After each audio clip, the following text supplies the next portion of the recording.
Hi, it's Jules Apollo. Welcome to Power Up Starlight. It's time to shine, where I share playful ways to meditate and create based on channeled messages from my spirit guides and star beings. Let's have some fun. I thought since we've had 8 podcasts that it would be good for me to come in and explain some of what they keep saying and give you some processes. I imagine that for some of you, when they keep saying it's time to stand in your power, it's time to, share your gifts and shine your light, you would like some more details on what exactly that means. I have spent a great deal of time over the last decade plus learning to be comfortable standing in my power.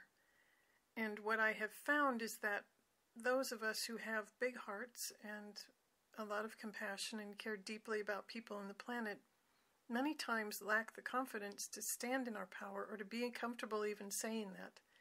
I was anyway. Conversely, a lot of the people who are riddled with lower energies and self-absorption are quite comfortable using their power. They've been telling me for years that it's really time to be a beacon of light. Not just me, all of us, anybody who might be listening to this. And I feel very strongly today that it is really, truly time for us to do that. It's not an instantaneous thing, but it is easy to start. And I know how to do it. And so I will share that today. When I stand in my power, what that means is I'm calling in my I am presence, my expanded self, my higher self, whatever word you want to use. And I literally feel filled up with light. It's like a waterfall of light. And the thing that brings the great power to it is that, first of all, we are all massive multidimensional beings. We are all creator gods and goddesses who've chosen to play on the physical plane, to be front-end expressions of divine creativity. That's who we are, that's what we are. But as you stand in that river of light that you are, as part of that light, it includes all your guides. It's just the way it is. We are none of us singular beings. We are all wave functions. We are all massive rivers of light. So that's why I'm always saying, and they are always saying, to call in your guides. We all have an incredible amount of guides around us now. There are massive amounts of very high dimensional light beings around the planet now to support us. In addition to that, it is much easier to make very rapid progress on your spiritual path now than it was even a few years ago. This is what they mean by all these gateways opening up. There are resonant fields of very high dimensional energies now that you can entrain to that help lift up everything on the planet. And there's support from all these beings of light who are around, and the planet herself is undergoing a raise in her baseline frequency. So it's very easy to kind of jump on that train. So I'm just going to walk us through it. Here's what I do. I am that I am.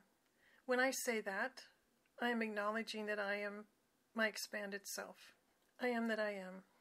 I'm opening all of my chakras, and I command that they be filled with light and perfectly functioning. I'm grounding my first chakra into the crystalline core of the planet. So I do this because it's very important when you start working with higher energies that you are grounded. The whole point of being in a body is to anchor light on the planet.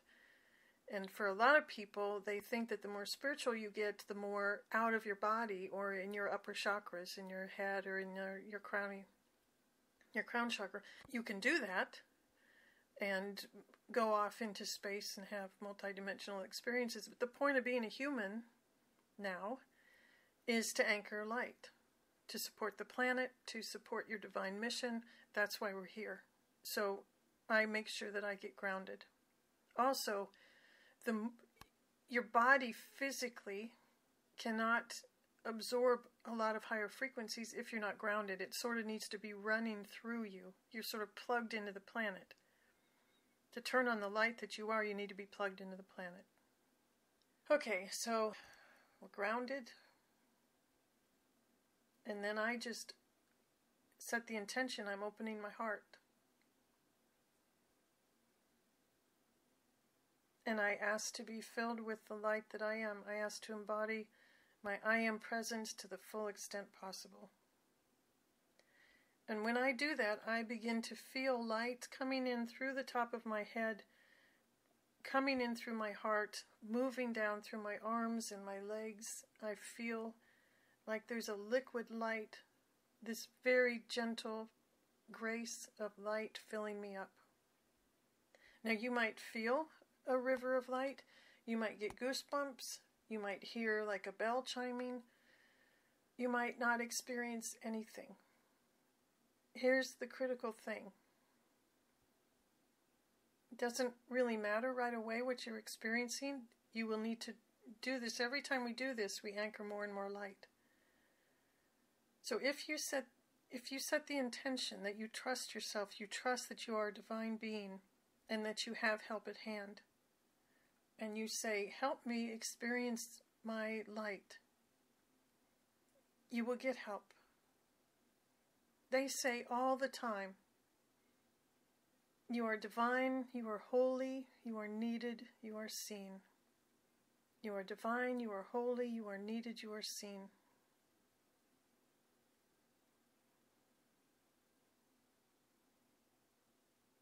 When we own that is our truth, it becomes much easier to say, you know what? If that is my truth, then yes, I need to anchor light. I need to just shine it out. I need to find my gifts that bring me joy, because joy is a very high frequency. So when I'm feeling joy, I shine more light. It's not productive. It's actually counterproductive as you begin to embody your light if you allow yourself to get angry or filled with despair about what's going on in the planet right now. That doesn't mean you won't feel that. I feel despair quite a bit, but you need to crawl out of it. And again, you can ask for help. I ask all the guides who work with me and through me, please help me move beyond this despair. Please help me transmute these feelings of anger and despair into divine grace so that I might shine my light now.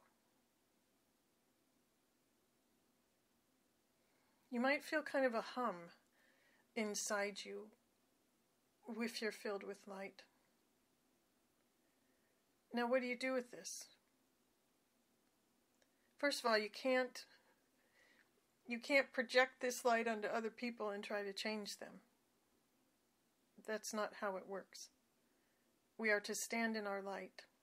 I can tell you with absolute certainty that when we stand in our light like this, and when we call in and command the assistance of all the beings of light who work with us and through us, just standing here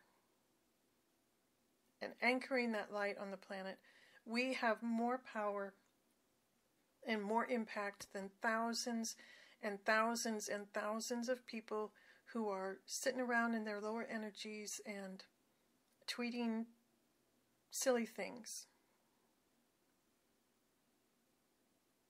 I am not a patient person, and I've got quite a temper. But when I find myself getting upset about some of the stuff that's going on in the planet, I switch it over, because I'm not going to fuel that. There is a river of fear flowing all over this planet now, in so many ways. And when we anchor who we are, when we stand in joy, we raise the base level frequency of the entire planet. And here's how I use the light once I call it in to make all of this more powerful. I call upon all the beings of light who work with me and through me, and I command that they move through me and anchor light into the crystalline core of the planet and move it out through the grids, and anchor that light in each grid node and move it around the planet so that the planet is encased in a sphere of the highest divine light and love, in, through, and around her. And I ask that this light and this love touch the hearts of each being on this planet, in alignment with the free will of all. I call forth the energies of divine peace, divine love, divine grace, divine compassion, divine justice. And I ask that they be anchored in every country, in every government, in every market, in every business, in every home, on all roadways, in all transportation networks, in the air and the water, and the trees. I ask that I am part of a universe of peace and love, and that I radiate those energies. I ask to be blessed in the service this day, and to be a beacon of light, to stand in my power, to stand in my light, to call forth all those who work with me, to create heaven on earth now. So be it, and so it is. And now you can go forward into your day, and if you want to work with groups who are supporting some of the issues that are making you want to stand in your light, if you want to sign petitions, if you want to hug your kids, whatever, however you express your light in your day, when you take the intention and the time, you have made a massive impact on the planet. And if you do this every day, at the end of the day, the beginning of the day, when you go on a walk at lunch, and you get filled with gratitude for the beauty and the grace of being embodied and on this wondrous planet, you are changing. You are changing life on this planet. Archangel Michael told me once that they honor us, that they're always amazed, because he told me he has never known despair. And they're always astounded how we fall down and get up, and fall down and get up, fall down and get up. That resilience, that choice to be filled with light is critical to the planet now. And if you are listening to me, you have a role in that. So let us not be filled with despair. No matter what kind of chaos or negativity is going on around us, we are beacons of light. And that is a thing of power and beauty and grace. And may we all be blessed by it. So be it, and so it is. That's it for now. If you enjoyed this, I would love it if you would subscribe and share it with your friends. And I would be so appreciative of a positive review. Thanks for listening.